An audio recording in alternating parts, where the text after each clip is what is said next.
আলাইকুম রহমতুল্লাহি ওয়া বারাকাতুহু। আশা করি সবাই ভালো আছেন। আমি আল্লাহর রহমতে ভালো আছি।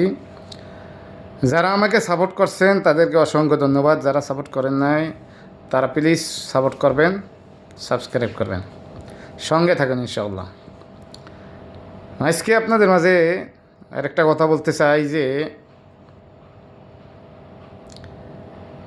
যারা ফ্যাসিস্ট সরকার, জালিম সরকার জুলুম করে সাধারণ জনগণকে, দেশের জনগণকে, তাদের পরিণতি কি ইতিহাস যুগে যুগে সেটা প্রমাণ করছে। দীর্ঘ 16 বছর 17 বছর ক্ষমতা থাকার পরও যে বলছিল সংসদে যে আমার আওয়ামী লীগকে ক্ষমতাচ্যুত করবে, ক্ষমতা থেকে করব, এরম ক্ষমতা বাংলাদেশ কেউর নাই। হয়তো এটা বিশ্বাস করে না, শেখ হাসিনা করে নাই, তার নেতাকর্মীরাও করে নাই, বিশ্বাস করার মতো কথাও না। কিন্তু আমরা বিশ্বাস করছি আজ না হয় কাল যাইতেই হবে। কারণ আল্লাহ বলছে তো, জালেম শাসক চিরস্থায়ী হয় না, চিরস্থায়ী হইতে পারেও না। আর ক্ষমতা আল্লাহ বলছে যে আমি দেই, আবার কাইরেও নেই। তো এখানে আল্লাহর কথাটাই সবসময় উপরে থাকবো, ওই শেখ হাসিনার কথা হয় নাই, আর থাকবো না। উনি ডেট দিছিল 21, 31, 41, 51, এরকম কয়েকটা ডেট দিছে, অনেকগুলোই মনে দিছিল। এই এত সালে হইব, এত সালে এইটা হইব, এত সালে এইটা হইব, মানে ভবিষ্যৎবাণী সব কিছু। তবে উনি এই ভবিষ্যৎবাণী করতে পারে নাই যে ওনার ক্ষমতার চেয়ারটা যাইব। তবে উনি এখন বুঝতে পারতেছে যে শেখ হাসিনার সব আছে, এখনও সব আছে, নাই খালি ক্ষমতার চেহারটা। ক্ষমতার চেহার নাই। উনি যে জায়গায় বসে এখন ওই চেহারটা নেই, ক্ষমতার চেহারটা নেই। হয়তো চেহার আছে, হাজার হাজার চেয়ার আছে। আপনারা দেখছেন কত নৌকা দিত তার ভক্তগণ, চেয়ার দিত, নৌকার চেয়ার। হয়তো এই নৌকার চেয়ারও এখন নাই তার কাছে, ঠিক আছে। তো এই জন্য ক্ষমতা চিরস্থায়ী না। মানুষের সাথে জুলুম নির্যাতন এমন কোনো কিছু নাই যে সে করে নাই। কারণ মানুষ বানাইছে আল্লাহ।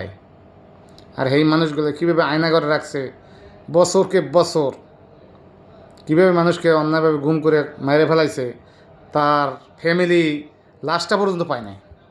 এরকম অনেক প্রমাণ আছে যে লাশ পর্যন্ত পায় নাই। ছোটোখাটো তো এগুলো হিসেবেই আসে নাই, কিন্তু বড়ও তো আছে। যেমন ইলিয়াস আলী, বিএনপির একজন নেতা, এমপি ছিল সিলেটের। দুঃখজনক কথা হলে আমরা কিন্তু ইলিয়াস আলীকে মনে করি, কারণ উনি একজন ভালো মানুষ ছিলেন।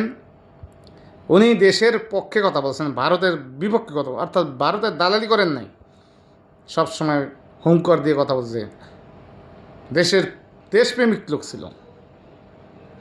যেমন এখন আছে বাবর, স্বরাষ্ট্র প্রতিমন্ত্রী ছিল বিএনপির সময়।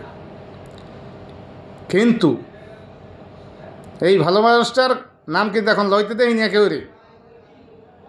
এখন শুধু ক্ষমতা, ক্ষমতা, ইলেকশন, এদের মুখে এটাই আছে, আর কিছু নাই। আপনারা জানেন, মানে দুঃখজনক হলে এটা সত্য যে ইলিয়াস আলীর স্ত্রী, ওনার ছেলেও আছে, মেয়েও আছে, বড় বড়, যাই হোক, উনি দেখছেন একটা ভিডিওর মধ্যে, মানে মিটিংয়ের মধ্যে বলতেছে ইলেকশন চাই, ইলেকশন চাই। ওনার মুখ থেকে এটা শুনি নাই যে ইলিয়াসের যারা গুম করছে, খুন করছে, তাদের বিচার চাই, তাদের বিচার চাই, তাদের বিচার চাই। এ কথা ওনার মুখতে আমি শুনি নাই এই 5 তারিখের পর থেকে। তো এই হইলে রাজনীতি, যেখানে নিজের স্বামী, নিজের ছেলেরা তো বড়, ছেলেরাও শূন্য কয়, এটা হচ্ছে রাজনীতি। ক্ষমতার কাছে ইমান আমল সব বেছে ফেলাইছে। তাহলে আওয়ামী লীগের আমল এগুলো হয়েছে। কিন্তু সেই আওয়ামী লীগ বলছিল তাদের সরানোর মতো ক্ষমতা নাই, কিন্তু সেই আওয়ামী লীগ গেছে। আবার যদি কেউ এরকম স্বৈরাচার হইয়া আবার হওয়ার চেষ্টা করে, তাদের অবস্থা হবে কি? আল্লামা শহীদ আল্লামা দেলোয়ার হোসেন সাইদি বলছিল যে মামুক বাড়ি যেই পড়বা তোমরা যাবা একবারই, নানাক বাড়ি ঠিক করছো নাকি, না খালুক বাড়ি? এটা ঠিক করে রাখো, কারণ তোমরা এটা বলার কিছুই নাই, মনে করার কিছুই নাই যে তোমরা একবার ক্ষমতায় আইসেই গেছো, আর ক্ষমতায় আইসেও গেলে তোমরা যে জালেম হয়ে দাঁড়াবা। ওতে 16 বছর ক্ষমতা রয়েছে অবৈধভাবে, তোমরা 16 দিন টাইম পাবা না, 16 দিন টাইম পাবা না, এইটা মনে করো। তো সবাই শেয়ার করবেন, সাপোর্ট করবেন, ইনশাআল্লাহ সঙ্গে থাকবেন।